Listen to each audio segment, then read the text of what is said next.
Welcome back to some Star Wars Galaxy of Heroes. Now, I had a friend on Telegram, Mr. Mater. He was having trouble with one of our events, the bonus tier of the Rise Up Flash event. As you can see, got it 3 stars, meaning I got this shit on lockdown. So let's hook ourselves up with a little battle, see how good we got it. So as you can see, I do have plenty of stars, but I am missing some on the key guys. For the Thrawn event, I haven't been able to 7-star him, but I wasn't ever intending on doing so. I was just trying to get 5, and I got 6, so I'm super happy about that. So now he's saying he's having a lot of trouble on this initial portion. Now as you can see, let's take a look. So we got a commander, a stormtrooper. So we got 2 stormtroopers and 3 other people. Now, I would say the priority is to kill the ones that are easy to kill. He's clearly the fastest, and he has the least amount of health. You can tell because of his turn meter. So Ezra's my MVP, of course. So we're going to be constantly calling people who do heavy damage or good debuffs like Sabine or Zeb, and we're just going to ace the shit out of the easy ones. Magma Trooper would be my next choice. Now, she does have her AoE up, so we definitely want to go ahead and utilize that. And perfect. You see how it put the expose right on the target that I want. You should always call Ezra with her wonderful assist ability. So now the 2 tanks and the commander are left alive. This attack of his is pretty awesome. It puts the stagger debuff, which when they get hit, they lose all their turn meter and fun stuff like that. Now, Ezra's doing great because he's my primary DPS dude. Let's get him debuffed so he hurts. That's the thing, is when you got a tank situation, you want to have Sabine's attack saved. And I'll highlight it just so you can see it. So, Armor Shred is great. It isn't a debuff, can't be resisted. There it is. Minus 30 defense per stack. Can't be dispelled. So you definitely want to save that for their tanks when you're stuck in a situation where they're definitely going to be taunting. So do the same analysis here. You've got him, he has the least amount of health and the most turn meter. The fastest, the weakest health, that must mean he must do a lot of damage. And then there's this guy right here, he does healing.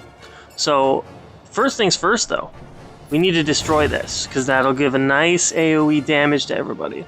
Once again, we're going to call our damage dealer with that assist. Oh, that's lovely. And then if I had that, I would always call Ezra. So let's get the healer. Let's see if we can't get him killed. Let's do that. See, notice that I'm avoiding doing any of a lot of the abilities that they have that don't do any damage, but increase garbage that you don't need. Just simple keeping the damage on. Like, I'm not going to use his tank ability or his debuff, but just whatever. Just do some damage. That's what you need. Damage. Alright, now here's the thing. I'm about to win this, so I'm actually going to save her abilities. You want to save it for the tough stuff that's going to come later. So we'll go ahead and do that. Save her ability. Get this guy aced. Ezra. Now here's the thing. I have a super advantage on this because my Ezra is maxed. I use him in the arena. So I have every easy time beating this every single time. It's really easy with my Ezra. But you can see how using simple strategy will make this a lot easier. Now, this guy has slightly the most, and he has about the same health as everyone else. So we're just going to target him for the sake of targeting him. Let's do our AoE, nice. And as you can see, I've got all of my abilities. So I'm going to have an easy time getting up ahead of these guys. Now let's see who next. Alright, you took a lot. See, he's debuffed, so he's not going to be doing a whole lot of damage. So I can switch targets to this guy instead. Take him down with Ezra. Boom. Boom. Alright, so Stormtrooper. Okay, so now we can kill the commander because he's the guy. Let's save the ability. Because he's the guy who's probably going to do a little bit more damage. Oh, 21, that's lovely. I did a 30k with Ezra today, against Puru's R2D2, but I didn't capture it. I felt real sad about that.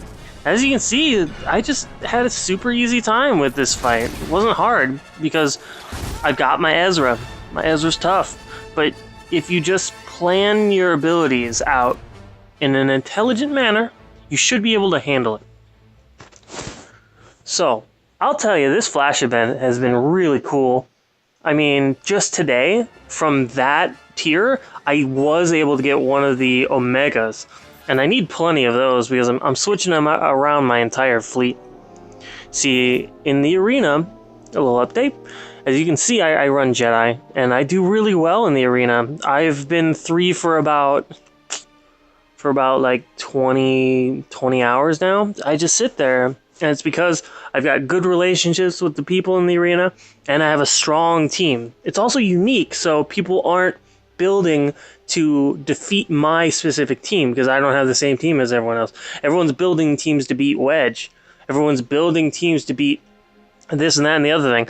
Zol's been pretty much thrown out of our arena. We only have about 10 of them in the top 50, and only about 2 or 3 of them are in the top 25.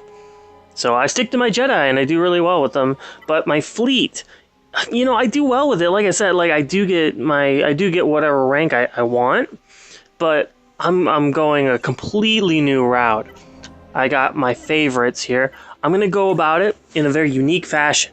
I'm gonna switch to Grand Moff Tarkin, who, as you can see, I've almost got his last piece, just got one more, and I'm gonna go with a very interesting setup. I'm gonna go with First Order TIE Fighter, Darth Vader. We're gonna go TIE Fighter pilot, so the classic 3 TIE setup.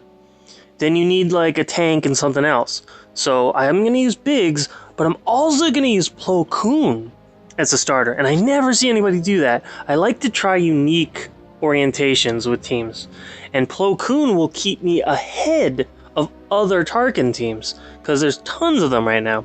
Now, I'm sorry I got off topic of the Flash event, but as you can see, it's not too difficult if you know what you're doing and you focused your attentions on the right hero. And I'll tell you, Ezra's your man. If you want to beat that event easily, it's all about Ezra. He's wonderful.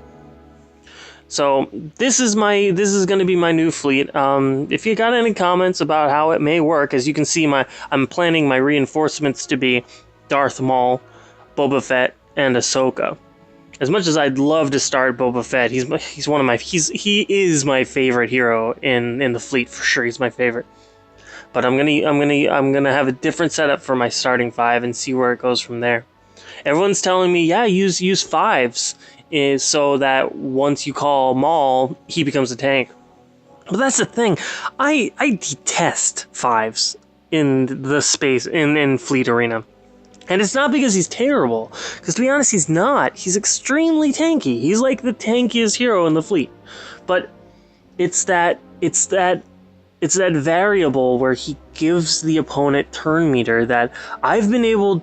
Back in the day when I wasn't as powerful as I was in Arena, the reason I would be able to beat some of these incredibly tough mace teams was that their 5s would give me turn meter, my Plo would pop off that TM, and I'd be flying. I'd kill 2 people before their team would get a turn. Anyhow, that's we've covered a couple topics, but I think it's time to relax. I got some cheesecake with my name on it. So, Mater, I hope that this helps you out, and I wish you good luck on your Flash event, and